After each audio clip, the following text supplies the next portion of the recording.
यानंतर एक महत्त्वाची बातमी पाहूयात। राहुल नार्वेकर यांचा मेल आयडी हा हॅक झाला आहे।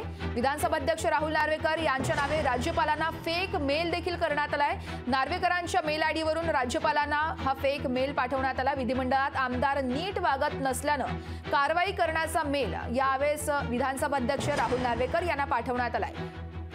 मरीन लाईन्स पोलीस ठाण्यात या संदर्भात गुन्हा देखील दाखल करण्यात आला। या संदर्भातली अधिक माहिती जाणून घेऊयात आमचे प्रतिनिधी चेतन ननावरे यांच्याकडून। चेतन, नेमकं काय झालंय? विधानसभा अध्यक्ष राहुल नार्वेकर यांचा मेल आयडी हा हॅक झाल्याची माहिती कळतेय। निश्चितच वर्षा, महेंद्र थोरवे आमदार आणि मंत्री दादा भुसे यांच्यामधील वादाचं जे प्रकरण होतं त्या संदर्भातील एक मेल आहे तो विधानसभा अध्यक्ष राहुल नार्वेकर यांच्या मेल आयडी वरतून आता राज्यपालांना पाठवण्यात आल्याची माहिती समोर येत आहे। या संदर्भात मरीन लाईन्स पोलीस आहेत ते आता अधिक तपास करत आहेत। एक मेल आयडी आहे जो राहुल नार्वेकर स्वतःच्या मोबाईल मधून ऑपरेट करतात आणि याच मोबाईलच्या मेल आयडी वरतून हा मेल गेलेला आहे।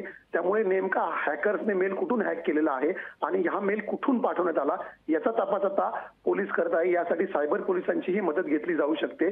तुर्तास राहुल नार्वेकर यांना आता पोलीस भेट घेऊन त्यांच्याकडून ती चौकशी करणार आहेत की त्यांचा मोबाईल इतर कोणी वापरत होता का, कारण या मोबाईल शिवाय अन्य कुठल्याही संगणकावरतून हा ईमेल आयडी ऑपरेट केला जात नाही। त्यामुळे तो हॅक करण्यासाठी हॅकर्सने कुठल्या मदती घेतलेल्या आहेत, कुठली तांत्रिक मदत घेतलेली आहे याचाही तपास आता पोलीस करणार आहेत। त्यामुळे पुन्हा एकदा आमदार आणि मंत्र्यांमधील वादाचं प्रकरण आहे ते या ईमेल आयडी मुळे चर्चेत आलेलं आहे। निश्चितच आता तपासात नेमकं काय निष्पन्न होत आहे हे पाहणं महत्त्वाचं आहे। चेतन, धन्यवाद तुम्ही दिलेल्या सविस्तर माहितीसाठी। लोकशाही मराठी ऐका, पहा, जागरूक रहा।